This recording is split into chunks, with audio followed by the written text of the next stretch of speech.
sold yet. And basically we can't sell them because no one will buy them. So that's a good thing, because that means we're not spending any more money.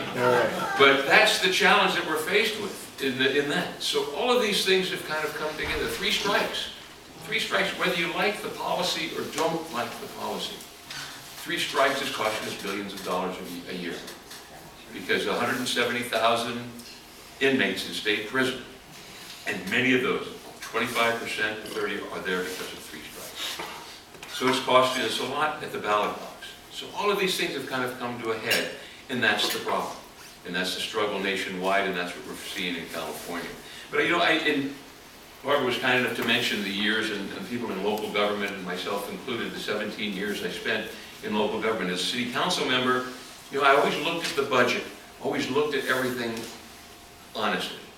Always looked at it openly, honestly, what we had, what we needed to do, where we were going to go, very transparent, very open, so everyone could make decisions and prioritize where things were.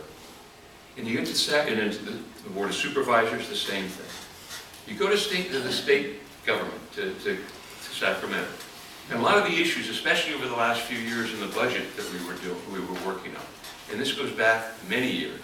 Every time there was that little crisis where we come into this perfect storm, even though it wasn't, there have been storms in the past, but none of them have been the perfect storm, and this one is. And so the last one, everyone thought the storm was just kind of a temporary one or something that was going to last for a little while. And that's when we weren't honest with that budget. And I admit it, I'll take credit for it as well. Because when I got there 2 years ago, we cut $20 billion from the budget. But we should have cut more. We should have done more to balance the budget. But what we did, what everyone has done historically in Sacramento, is kick that can down the street. Kick it to next year. Because everyone felt that next year things would be different. Next year, the economy would turn. We'd see that 6% growth in GDP, and everything would turn around. And those revenues that come to California that drop so suddenly, they shoot up just as fast. And everything would be fine, because it was so hard.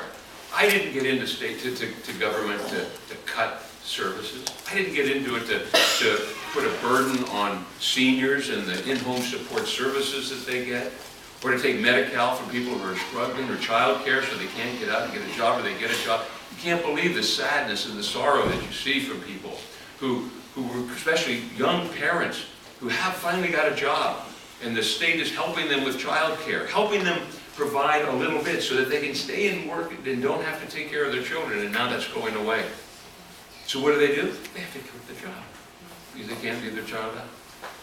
Well, that's the pain that we're seeing. Or the people struggling to try and get work. Jackie Spear and I have co-sponsored events on the Jobs Boot Camp.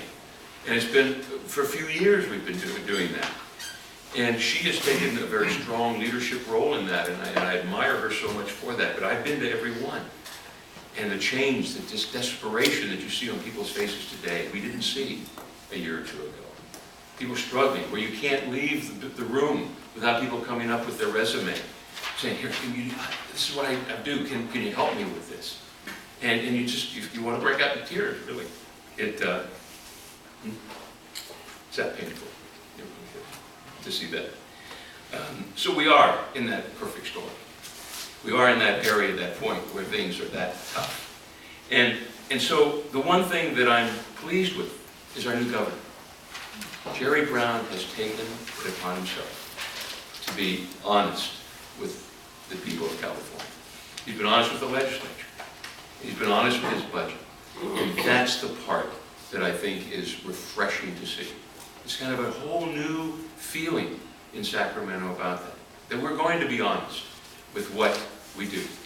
We're honest in the budget, in the cuts that he wants to make, the $12.5 billion of cuts that are painful to all of those people. We can't afford to do those.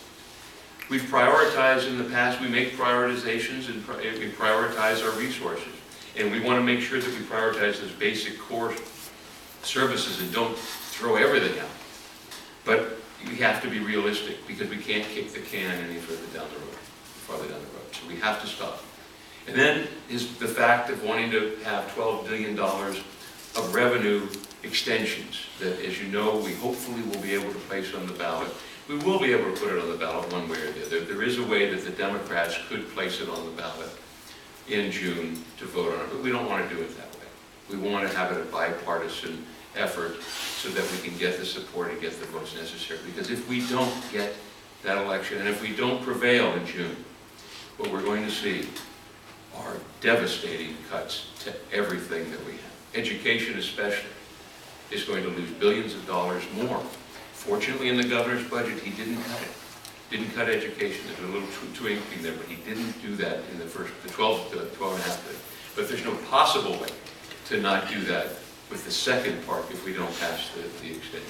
So we have to work hard to make that happen. Sadly, in the legislature, we're going to have to make some deals to get people from the other side of the aisle to vote to place that on the ballot. And they will extort, for lack of a better word, things from us, from you, and all of us in California to make that happen. But that's the reality of politics in Sacramento. But it will be done. But that's the good thing, is the honesty of it. And we see that in the budget in every which way. You see it in the effort of the governor. Besides the cuts, there are a couple of other changes that he wants to make in the budget. A couple of them related to a realignment. The goal is to take $5 and $6 billion of the budget that we have and have that money, and part of that money would be within the voter-approved extension of the taxes. But that money would then put services and control of those services to local government. That the counties operate the programs that they're operating today, but let them control those. Let's give them the resources that are necessary to do it. Who knows it better than local government? Who knows it better than people here? Who can run a school better than the school district, in the Pacifica School District? No one can. We can't in Sacramento. So this is a great effort. It's honest. I look at it as an honest effort and an honest way of looking at government. Bring it down, let the people operate, run, control the programs, decide which ones they want, and prioritize around that. And that's the key for local government. It should be more in education to do it the same way. And so that's one of the efforts that we'll be voting on to try and extend and make that happen. The problem is that 5-year tax extension that we're talking about, when that runs out in 5 years, there's a little hole in the budget that we're going to have to figure out what to do with, and that's where the negotiations are on now between the state and local government, because we don't want to take a chance in that. Another area that we have is realignment, as I mentioned, and the other is redevelopment. And redevelopment is an effort that the governor has looked at and taken and what he's looked at are a number of things that I think that he has seen. Here again, looking at it honestly. A couple of examples of redevelopment around the state that I think he found appalling, and I think many of us do. There are 400 municipal redevelopment agencies.